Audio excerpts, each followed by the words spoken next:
Leave. You weren't invited, my son said, his voice cutting through the room like a blade, just as my hand hovered over the chair I had polished that morning. 30 pairs of eyes froze on me. The candles flickered. Silverware stopped clinking. The scent of buttered rolls and roasted garlic lingered in the air I had filled with care since 5 o'clock. I felt the floor tilt as if the house itself had decided I no longer belonged to it. I didn't raise my voice. I didn't plead. I turned toward the front door, stepped into the cold night, and made one quiet decision, one they would never forget. Now let me tell you how it happened, and how Evelyn Carter came to be uninvited from a table in the home I had spent a lifetime paying for. That evening was David's celebration, or so they called it. Jenna had texted the week before Mom were hosting a small get-together at the house. Nothing formal, she'd said, and yet she arrived with 3 grocery bags of bottled wine velvet table runners and tiny gold place cards. Atmosphere matters, she'd remarked, setting her phone at just the right angle to record the kitchen in warm, flattering light. I watched her arrange everything with the confidence of someone who had always owned the place, even though she and my son had been living there rent-free since the pandemic. I woke up long before dawn, as I always did on important occasions. The old blue kettle sang on the stove, while the first line of pink touched the horizon.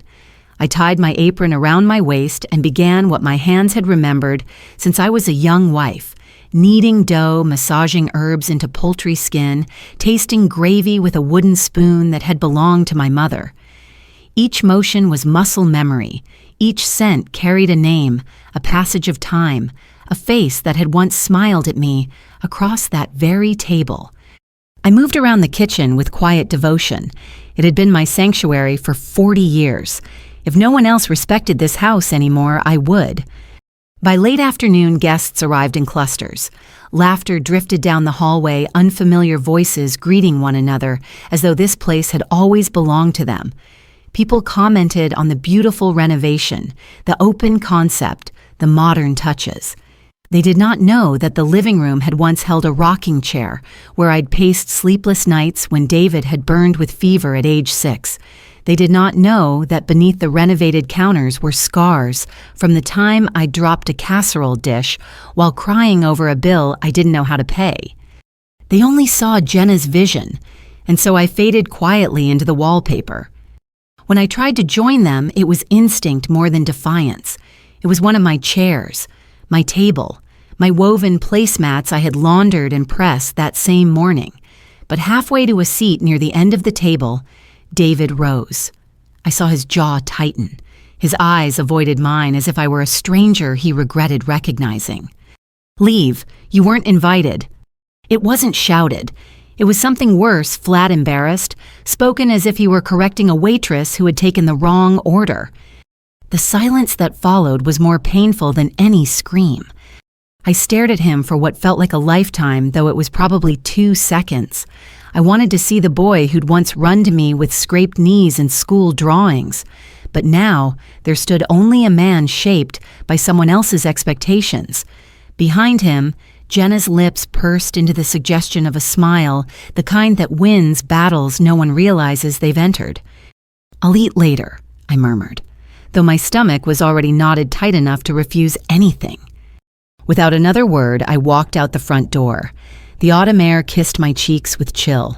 My breath clouded in the porch light. I sat on the cold step and pulled my cardigan tighter around myself as music and laughter resumed behind the heavy door. Do you know the kind of humiliation that sinks deeper than tears? That was what burned in my chest. I looked at the windows one by one, glowing with life I had started, but was no longer welcome to enjoy. My own home had exhaled me. I remembered when there had been nothing but bare studs and dust. When David's father, Tom, and I had stood hand in hand on the empty floor, imagining laughter echoing in rooms that weren't built yet. Tom had died before the carpet was even paid off, leaving me to carry the weight of both mortgage and motherhood. I remembered nights at the corner store refilling shelves under flickering fluorescent lights, then coming home at dawn to change into clothes that wouldn't embarrass my son at school. Every penny I had earned had gone into these walls, and tonight my own child had turned me away from them. I pressed my forehead to the cool wood of the front door and tried to steady the trembling in my hands. Somehow, through the ache, a strange clarity settled over me. A thought quiet at first crept into my mind. If this is not my home anymore, then I must take back something that is still mine. Inside, laughter erupted again. A glass clinked. Someone cheered. I stood. I looked up at the porch light I had installed with Tom's guidance so many years ago. I had chosen the fixture. I had paid for the wiring. I had watched every bulb flicker into life for the first time. My home had a memory of me, even if my family had forgotten. I won't beg for a seat at my own table, I whispered into the cold air. And just like that, a decision settled into place. They believed they had silenced me. They believed humiliation would shrink me. But they didn't know that I had survived far worse than being asked to leave a dinner party. They didn't know how many nights I'd wiped tears with tired hands and still risen again by sunrise. And they certainly didn't know what I was capable of when I finally stopped trying to be liked. I walked away from the house, the gravel crunching beneath my shoes, the porch light fading behind me. I didn't know exactly how I would do it yet. I only knew one thing with absolute certainty. They had just made the gravest mistake of their lives. When I was a girl, I believed homes were something people simply had, a place with walls, a mailbox, a roof to hide under when it rained. I didn't learn until much later that a real home is not built by bricks or nails. It is paid for in nights of exhaustion and stitched fingers and swallowed pride in love, stretched thin but never snapped. And that house on Willow Street, it cost me nearly everything. I still remember the day Tom and I signed the papers. The loan officer slid the documents across the desk, smiling as if he were handing us a lottery ticket instead of a 30-year sentence written in ink. Tom squeezed my hand. His palm was warm, steady. "It'll be ours, Evie," he whispered. "No landlord knocking.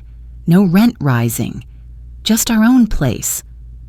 I nodded, though inside I felt the weight of numbers I barely understood.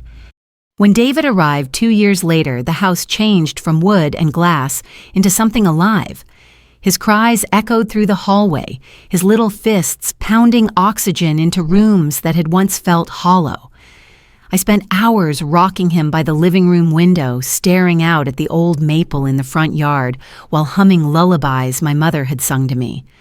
The world could have collapsed around me, and I wouldn't have noticed as long as that little heart nestled against my chest kept beating. Then the accident happened. Tom's truck skidded on black ice just after midnight. A state trooper stood at my door before the sun had even begun to rise. I remember the words, not their order, but their echo collision, instant no suffering. "I'm so sorry, ma'am."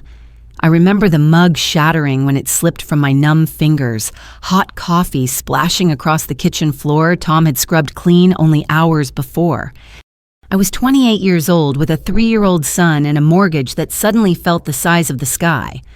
For months I lived inside a fog. Each morning I rose because I had to. Each night I collapsed because I could. I worked the local grocery store from 4 to noon, then cleaned offices until dusk, sewed alterations for neighbors until my eyes burned. I slept in broken pieces, listening for David's breathing, as if silence itself could steal him from me the way it had stolen his father. Every inch of that house absorbed my grief and my determination. I scrubbed floors until my knuckles cracked. I patched drywall and painted over old colors when I was too tired to cry. I paid the electric bill and the gas bill and the water bill by counting coins on the kitchen counter late at night. And when the final mortgage payment was stamped, paid in bold red letters, I kissed that paper the way some women kiss holy relics. "This is ours, David," I told him, pressing it into his little hands. "No one can take it from us now." He had smiled, missing his 2 front teeth sugar from some stolen treat still on his lips. Our forever house, I promised. Years rolled on. I watched him graduate high school, walk onto a college campus taller than his own mother, come back wearing a cap that said, "Engineering student." Every success felt like a brick I had laid myself. He was my proof, my miracle, the reason it had all been worth it.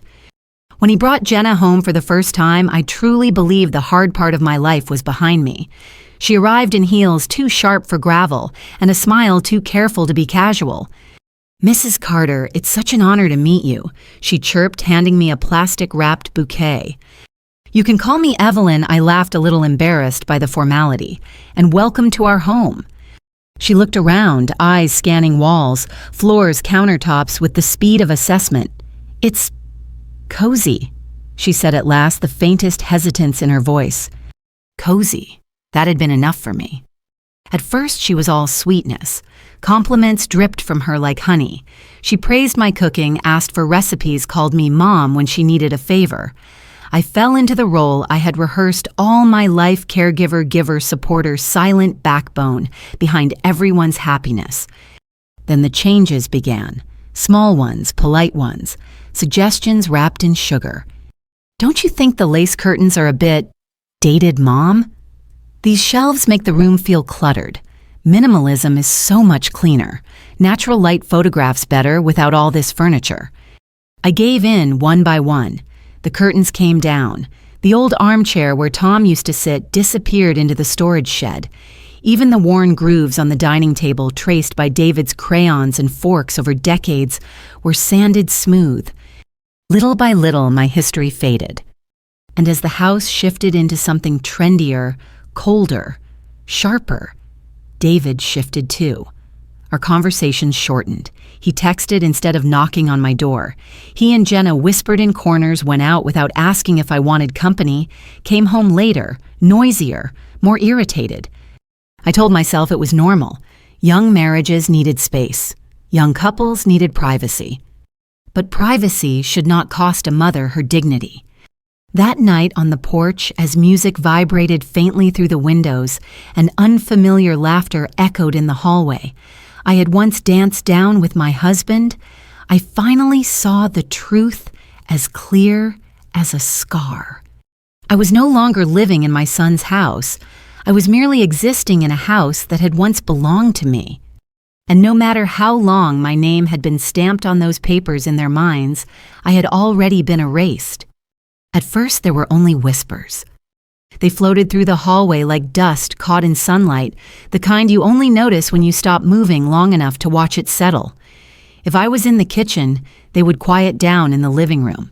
If I stepped onto the back porch, their voices slipped into murmurs inside the house. They thought I was too slow, too distracted, too wrapped in my routines to sense that something had shifted in the air. But a woman who raised a child alone learns to hear things most people miss. Jenna had taken on a new habit, carrying my mail before I could reach the mailbox. "Let me help you, Mom," she'd say, plucking the letters from my hands with a smile that never reached her eyes. I assumed she meant well. Younger generations like to feel useful, I thought. But then my utility bills stopped arriving on the counter where I always placed them. I asked her once, casually, "Did the water bill come this week?" And she laughed lightly. "Already taken care of. You don't need to worry so much about these things anymore." Those words "anymore" left a faint chill behind them. A week later, I noticed my debit card no longer sat in the small porcelain dish by the sink where I had kept it for years. In its place was a tiny note in Jenna's tidy handwriting. I put it somewhere safe, Mom. You tend to misplace things. Misplace things. I had balanced checkbooks before Jenna was born. Another afternoon, I stood at the edge of the hallway and heard her voice through the bedroom door, crisp and low, as she spoke into her phone. "Yes, her name is Evelyn Carter. She's getting forgetful. I'm worried about her safety." I held my breath, leaning closer. "No, not yet, but I found out there's something called guardianship. It gives control over finances and medical decisions. The doctor wouldn't even have to do much if we claim she's confused." The word caught in my chest like a splinter. Guardianship. I'd heard it only in passing on the evening news, usually in stories about children or celebrities. Never did I imagine it could be used against someone like me. A few days later, confirmation arrived in the most ordinary way.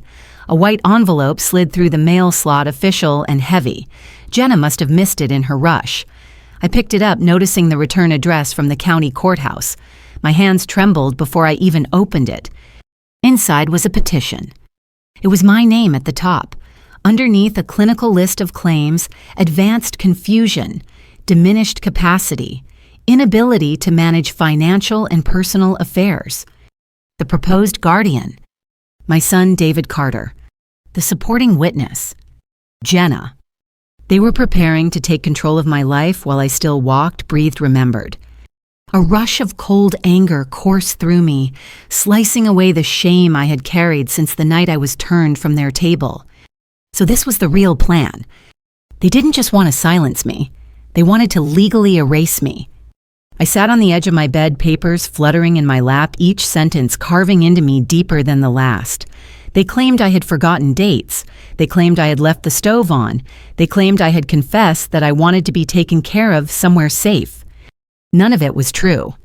Yet their words sat on legal letterhead, prepared to become more powerful than my reality. The hallway creaked. I quickly slid the papers beneath the quilt as Jenna's footsteps approached. "Everything okay, Mom?" she called through the door, syrupy sweet. "Yes," I answered, "just resting." "Good. You worry yourself too much." I watched the knob turn and stop. She had wanted to check.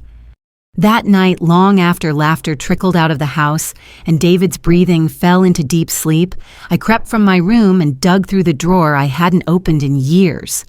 Beneath old Christmas cards and fading photographs lay a small stack of forgotten documents: my property tax receipts, insurance statements, every check I had ever written since Tom died. Each one bore my name. Each one carried proof that I had functioned clearly and independently for decades. If they intended to paint me as confused, then they had forgotten one important thing. Confusion had never paid for a house. The next morning, I took the bus downtown, gripping my purse as if it contained not lipstick and keys, but my very identity. At the community center, the woman at the front desk smiled softly. "Can I help you, dear?" "I need someone who understands elder law," I whispered. "Someone I can trust." She nodded, a familiar sadness in her eyes, and slid a card toward me. Jonathan Coleman S. Gummy, Elder Advocacy and Digital Protection Services. His office smelled faintly of lemon polish and old books, a kind smell. He listened as I spoke, not interrupting once, though I was sure my story sounded impossible. When I showed him the petition, his expression hardened. "This isn't concern, Mrs. Carter," he said. "This is an attempt to control your life and access your assets. Unfortunately, it happens more than people like to admit." "What can I do?" My voice cracked. "You can fight back, but we must move carefully and intelligently." He explained how guardianship worked, how dangerous it could be if approved, how elderly individuals had lost everything without ever understanding how. "But there's good news," he added. "You are obviously of sound mind. And if what you say is true about them controlling your accounts, we have grounds for a counter-complaint of financial abuse." The word abuse echoed painfully. He slid another document across the table, something that looked far more official than Jenna's careful smile. "A Declaration of Independence," he said gently. "It begins the process of protecting your rights." My pen hovered for a moment. Then I signed my name with the same calm strength I'd used the day I chose that house all those years ago. As I stepped back outside into the afternoon sun, clutching copies of my declaration, I realized something vital had shifted. I was no longer waiting to be erased. I was about to be heard. And before long, they would be the ones struggling to remember their place. For the first time in years, I began to lock my door at night. It felt strange at first, sliding the bolt into place, hearing the soft metal click that separated me from the very people who slept only a few feet away. But that sound, quiet as it was, gave me a kind of comfort I hadn't known existed inside this house for a long time. It was the sound of a boundary, and I was beginning to understand just how necessary boundaries truly were. Mr. Coleman worked efficiently. Within 48 hours of my visit, he had filed a formal response to the guardianship petition and requested an independent evaluation of my mental capacity. He advised me to keep all interactions in writing when possible, and if conversations turned suspicious, to document them carefully. From this moment on, Mrs. Carter, you are not a victim, he told me over the phone. You are a witness, and your words matter. Those 4 words stayed with me. You are a witness. So I began to pay close attention. I noticed how often Jenna insisted on handling my medications, even though I had never missed a dose in my life. I noticed how she hovered behind me when I checked my email, peering over my shoulder under the guise of casual concern. I noticed David's eyes drifting away whenever money paperwork or old memories were mentioned. Every small detail made a larger picture begin to emerge. One evening, while David showered upstairs, Jenna confronted me in the kitchen. Her voice was sugar-coated, but her eyes were sharp. Mom, you've been acting very guarded lately. Is someone filling your head with strange ideas? I met her gaze. I could ask you the same, Jenna. Who told you I couldn't manage my own life anymore? She blinked, a crack in the perfect mask. Well, we just worry. David and I. The world is so complicated these days. Someone should help you make decisions. I turned the kettle off and faced her fully. Decisions about my home, my finances, my life. Her lips tightened. Don't make this harder than it has to be. There it was. No we, no concern, only control. That night, I sat on the edge of my bed in silence, hands tracing the faded quilt my mother had stitched long before her hands weakened. I thought of everything they were preparing to take my agency, my shelter, my name. And in that stillness, I made another decision. The next morning, instead of remaining in my usual routine, I dressed carefully and left the house before Jenna awakened. I walked 3 blocks to the bank where I had kept the same account for over 25 years. The young teller smiled politely. How can I help you, Ms. Carter? I'd like to see a full breakdown of all recent transactions on my account, I said, and I need to know who has been authorized to use my card. As we scrolled through the printed list, my heart pounded. Charges from restaurants I had never visited, clothing boutiques I had never heard of, a luxury nail salon nearly 2 counties away. This isn't me, I whispered. The teller nodded. The charges have been consistent over the last 14 months. Would you like to freeze the card and open a new secure account? Yes, I answered immediately, in my name only. It was the first time in a long while that someone had asked for my permission instead of assuming they already owned it. By the time I stepped outside the bank, the air felt different, lighter, as though some invisible weight had finally cracked and fallen to the pavement behind me. Still, I knew the true confrontation had yet to come. That afternoon, Mr. Coleman arranged for a woman from Elder Protective Services to stop by the house, Ms. Ruiz. She was kind-faced with eyes that observed far more than they revealed. She greeted Jenna and David in the living room, asking a series of gentle but pointed questions. So Ms. Carter has expressed that she feels fully capable of managing herself. May I ask why the guardianship was requested at this time? Jenna stepped forward quickly. She's just very humble. She wouldn't admit her decline. And what decline specifically, Miss Ruiz asked. Well, she forgets dates sometimes. She left the stove on once last year. Julia's voice was smooth like practiced fiction. Ms. Ruiz turned to me. Mrs. Carter, do you feel unsafe in your own care? I squared my shoulders. No, I feel unsafe being spoken for without my consent. Silence held the room for a moment as Ms. Ruiz nodded slowly. And have you ever requested assisted living placement? No. And who pays the property taxes on this house? I do, every year. She wrote that down. Behind her, David stood pale. Over the next hour, my independence was proven through details only those who truly lived their own lives could offer. I gave exact dates of previous payments, names of doctors, neighbors, even recited the number of the first loan Tom and I had signed when we'd purchased the property together. Ms. Ruiz raised her eyebrows slightly and glanced at Jenna, whose composure had begun to unravel. I caught the smallest flicker of panic in her eyes. After Ms. Ruiz left, the living room felt heavy like the aftermath of a summer storm. "What did you say to her?" David asked gently, but with an unfamiliar tension in his tone. "Only the truth," I responded. Jenna crossed her arms. "You don't need lawyers and investigators, Mom. That just makes things messy." "No," I replied quietly. "What makes things messy is trying to take someone's life without asking." She scoffed. "You're imagining enemies where there are none." I lifted my gaze stronger now. "You should hope I am." Late that night, a soft knock came at my bedroom door. Mom David's voice. I unlocked it. He stood there, unsure, a little boy lost inside a man's tall frame. "Did we really hurt you that much?" I studied his face, searching for the son who had once clung to my hand at crosswalks. "You crushed me," I told him honestly, not with anger, not with shouting, but with the assumption that my life was already over. He nodded slowly, pain clouding his eyes. "We just thought we were helping." "Helping starts with love," I said. "Control starts with fear."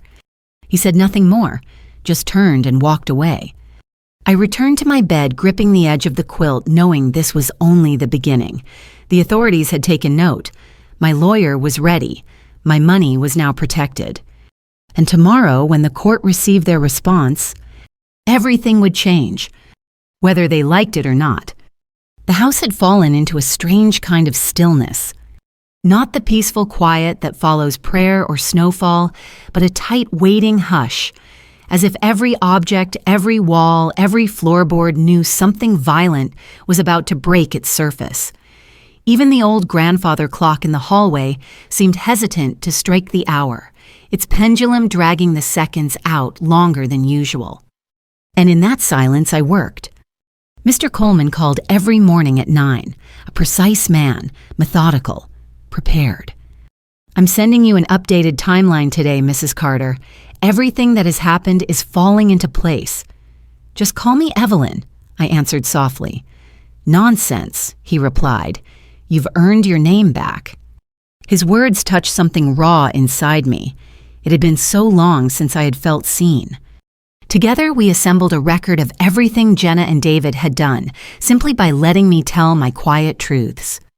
The first line of betrayal, the gradual control of my money, the hidden bills, the stolen debit card, the whispers about my confusion, the guardianship papers that had arrived without my knowledge. Every memory spilled onto paper, long and steady. The woman I thought had faded into the background was still capable of clarity, precision, and fierce recollection. And as I shared my story, another part of my mind began quietly recording the present. I noticed the way Jenna now tiptoed around me, unsure which version of me she was facing. I noticed how David spoke less at dinner, the fork scraping harder than before his eyes, permanently fixed on a space just beyond the placemat. They both knew something had changed. They simply did not yet understand how far it had gone. One afternoon, as Jenna conducted another of her fake care routines, organizing my books, throwing out expired tea packets, moving my favorite cushion from the sofa, I watched her from the doorway and suddenly spoke. "You really don't like my things, do you?" She jumped slightly. "Not at all. I'm just decluttering. It's healthier for your mind." "My mind," I repeated slowly. "Have you even once asked how my mind feels?" She paused, her back stiffening. "I'm trying to make things easier for you." I nodded. "That's interesting. You make a lot of decisions for someone who says she only wants to help." Her voice sharpened. "Don't twist this into something it's not." "Oh, I don't have to twist anything, Jenna.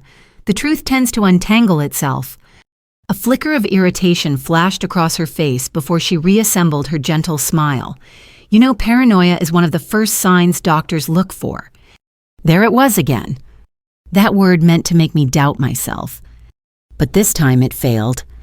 That night, once the lights were off and their door closed, I dialed Mr. Coleman in a whisper. "She's trying to provoke me now," I murmured. "That's normal," he said calmly. "People often show their true color when they realize they're losing control. Keep staying calm. Say little. Let her talk." Let her talk. So I did. I allowed her to ramble. I allowed her false concern. I allowed the mask to slip inch by inch until I finally saw the woman David had married as clearly as reflections in a broken mirror. The next step of our plan came quickly. Mr. Coleman scheduled a full independent competency interview for me with a licensed medical evaluator. No bias, no family allowed to attend. When I sat inside that small white office answering questions I had known since childhood, something fluttered in my chest. Was it fear or defiance? Perhaps both. What day of the week is it Tuesday? And what date, Mrs. Carter? September 14th. Who is the current president? Someone who probably doesn't care whether I live or die. I said lightly, then smiled. The woman laughed. We continued. Memory recall, numbers, reasoning. At the end of the hour, she removed her glasses and nodded. You are in full command of your mental faculties, Mrs. Carter. I see no cognitive decline that warrants any form of guardianship. There were tears in my eyes as I stepped outside into the sun. Not tears of fear this time. Tears of justice. That evening, a letter arrived from the courthouse identical in shape to the one that had once felt like a death sentence. But this one echoed differently. Notice of hearing regarding false petition. Charges pending regarding attempted financial and personal exploitation of an elder. David found the envelope first. He stood frozen in the hallway paper, trembling in his hands as though it had burned him. Mom, his voice cracked. What is this? You tell me, I replied slowly, joining him. What were you hoping would happen when you signed those papers about me? His eyes slid toward the kitchen where Jenna stood suddenly very still. She said it was for your own good. His words were barely more than breath. And when did you ask me what I wanted for my own good, David? He lowered his gaze. I thought, he began, then stopped. He had thought nothing. He had simply believed the person loud enough to demand his obedience. Jenna stepped forward, arms tight to her sides. This is absurd. She's manipulating you now. Look at all this drama she's created. No, I said, gently lifting the letter from his hands. This is clarity, and you will listen. My voice filled the space the way it must have once filled lullabies over his crib. I loved you long before she ever touched this doorstep, and I would continue loving you even if you never forgave me for defending myself. He stared at me, pain tugging at the edges of his face. Confusion mingled with shame. You should have talked to me instead of lawyers, he whispered. I tried to talk at the table, I said quietly. Remember what you said to me? A tremor went through him. And Jenna, she was backing away slowly, the confidence leaking from her step by step. There is a peculiar power in watching someone realize they have lost their advantage. You do not need to shout. You only need to let them see the truth standing where fear used to live. The storm that had waited so long was finally breaking. The moment Jenna realized that the letter did not contain good news was the moment she stopped pretending. Her lips parted just slightly as she read the lines stamped with the courthouse seal. I could see it in her eyes first, the precise instant when denial collapsed, when calculation replaced charm, when fear peeled back the final layer of politeness she'd spent years rehearsing. This is a misunderstanding, she said too quickly, the words tumbling over one another. A clerical error. Something can be cleared up with a phone call. No, Jenna, I replied, voice calmer than I felt. This isn't a misunderstanding. It is a consequence. Her gaze flicked toward David, searching for support. He stood beside the hallway table, the letter shaking in his hands, reading it over and over, as if another reading might change the words. I didn't mean harm, Mom, he said. Finally, his voice breaking into pieces. She told me it was simple, that it would just make things easier if I handled things for you. Did you ever stop to wonder when I had become a burden? I asked softly. He looked up at me, tears glistening. I didn't see it that way. But you signed papers saying I no longer had the right to my own decisions, I said. Whether you saw it or not, that was the meaning. Behind him, Jenna scoffed. She's twisting it. She's been manipulative for years, David. You know that. The word manipulative slid from her lips with practiced venom. I almost laughed at its irony. You really don't see it, do you? I said quietly, taking a single step closer to her. You didn't marry my son for love. You married him for access. Her face flushed crimson. That's a lie. Is it? My eyes held hers steady. How many times did you mention the word house before you ever said the word family? David stiffened beside me. Don't listen to her, Jenna demanded. She's trying to turn you against me. No, I corrected. The truth is simply catching up to you. The front door rattled as a sudden gust of wind blew across the porch. The house itself seemed to breathe tense and alert, as though it understood what was unfolding beneath its roof. I held out my hand to David. There's more you deserve to see. From my purse, I removed a brown folder thick with copies Mr. Coleman had prepared.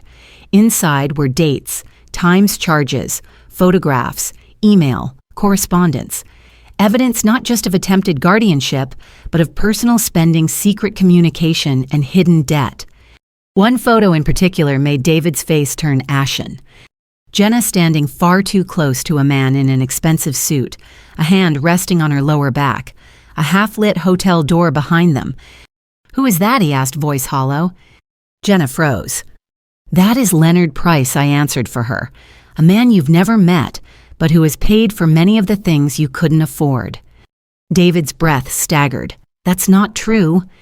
He covered your credit debts, your salon bills, the down payment on a rental agreement that was never finalized. He also filed a request last month attempting to attach himself as an investor if ownership of this house transferred into your names. Jenna's composure cracked apart. He owed me favors, she snapped.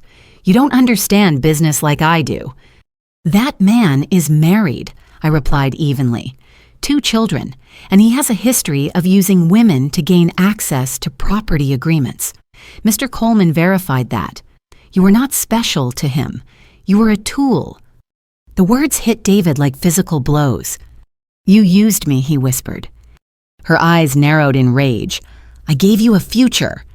You tried to give yourself mine, I said calmly.